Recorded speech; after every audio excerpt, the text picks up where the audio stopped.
네, 핵과 미사일 위협을 이어가고 있는 북한에 대해 미국 도널드 트럼프 행정부의 전방위 압박이 계속되고 있습니다. 일단 중국의 적극적인 역할에 기대감을 표하며 북한을 압박하기 위한 다양한 대책을 물밑 검토 중입니다. 네, 자세한 소식은 워싱턴 화상으로 연결해서 들어보겠습니다. 김범현 특파원. 네, 워싱턴입니다. 네, 트럼프 대통령이 지난 7일 미중 정상회담을 전후로 연일 북한을 향해서 강하게 경고 메시지를 발신하고 있는데요. 이번 주는 어떻습니까? 네, 현재 미국 언론들은 북한의 핵과 미사일 위협 등 한반도 위기 상황에 스포트라이트를 맞추고 있습니다. 따라서 인터뷰 등 도널드 트럼프 대통령을 만날 기회가 생기면 빠지지 않는 질문이 바로 북한 문제입니다. 지난 월요일 백악관에서 부활절 행사가 열렸는데요. 트럼프 대통령은 취재진으로부터 대북 메시지가 있느냐는 질문을 받았습니다. 이때 잘 처신해야 한다는 짧지만 강렬한 답변을 내놨습니다. 다만 북한의 김일성 생일 105주년을 맞아 북핵 위협이 절정에 달하면서 격한 목소리를 냈던 지난주와 달리 이번 주 트럼프 대통령의 대북 메시지는 절제된 모습이었습니다. 북한 문제 해결에 중국의 역할을 지켜보겠다는 게 그 핵심입니다.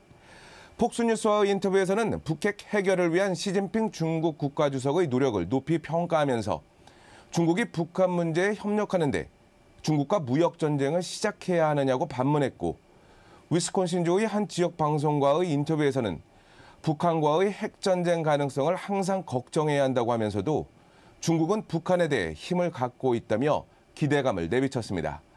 지난 미중 정상회담에서 트럼프 대통령은 대중국 무역 적자도 감수하겠다는 이른바 빅딜까지 제안하며 북한에 대한 중국의 역할을 강하게 압박했었는데요. 일단 중대 고비를 넘겼다고 판단했는지 중국의 북핵 해결에 시간을 주기 위해서인지 트럼프 대통령이 대북 메시지의 강도를 조절하는 모습입니다.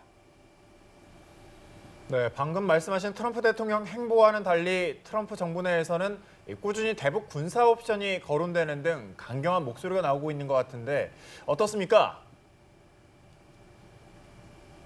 네, 그렇습니다. 바로 대북 정책에 있어 전략적 모호성 때문이라고 할 수 있습니다.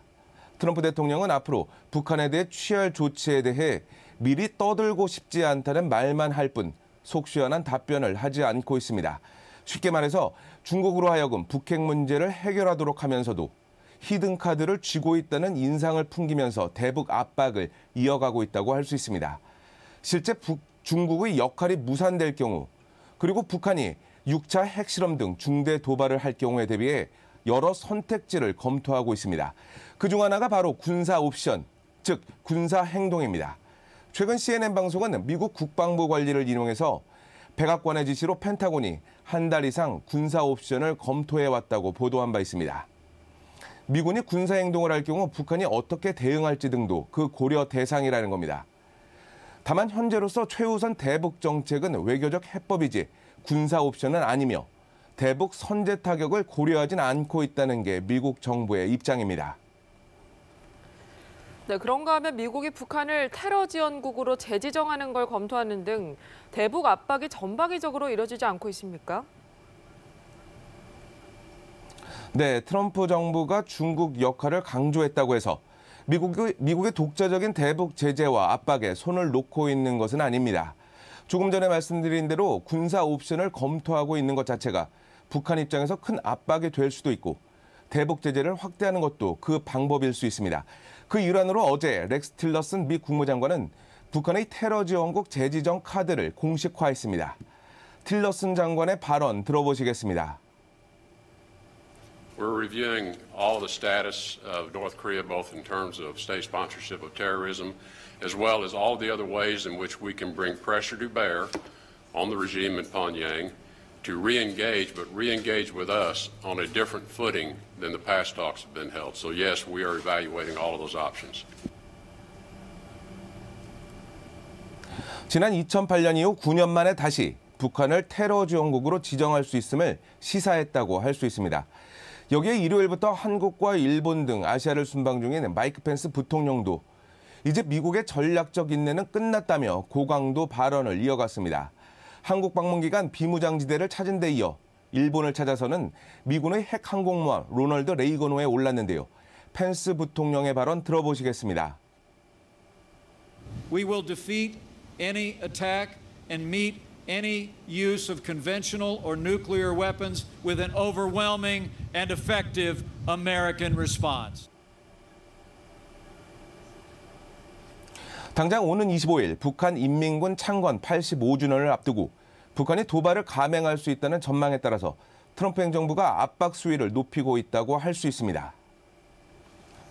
네, 조금 전 트럼프 대통령의 전략적 모호성을 언급하셨는데 이 핵항공모함 칼빈 스노우가 당초 발표와는 달리 한반도가 아닌 다른 방향으로 이동한 것으로 뒤늦게 알려졌는데 그런 전략적 모호성을 놓고 논란이 일고 있지 않습니까? 네, 그렇습니다. 먼저 칼빈슨 항모 전단을 둘러싼 논란을 살펴봐야 할 것 같습니다. 이달 초 미 태평양 사령부는 칼빈 스노우가 호주로 이동하려던 계획을 변경해서 서태평양, 즉 한반도로 이동한다고 발표했습니다.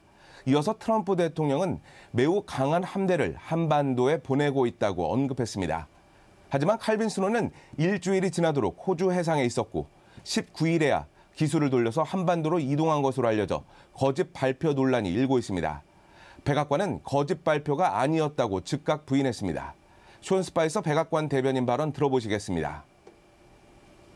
What part is misleading? I'm trying to figure that out. We were asked a question about what signal it sent. We answered the question on what signal it sent. I'm not the one who commented on timing.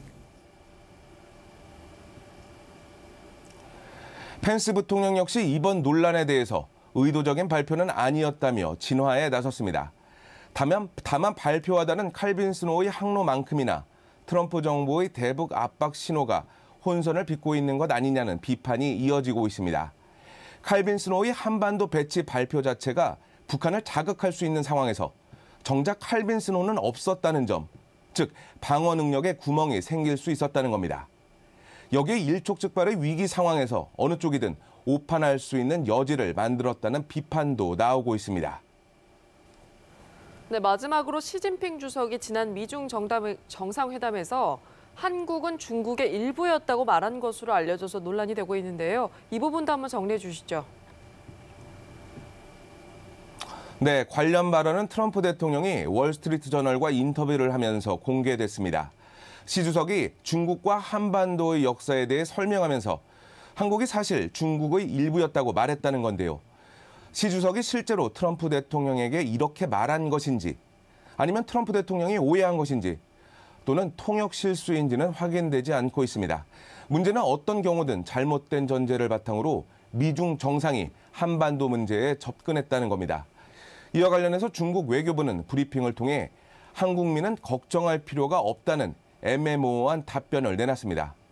현재 이 문제에 대해 우리 정부가 중국을 상대로 사실관계를 확인하고 있는 만큼 어떻게 해서 나온 말인지 머지않아 알려질 것으로 보입니다.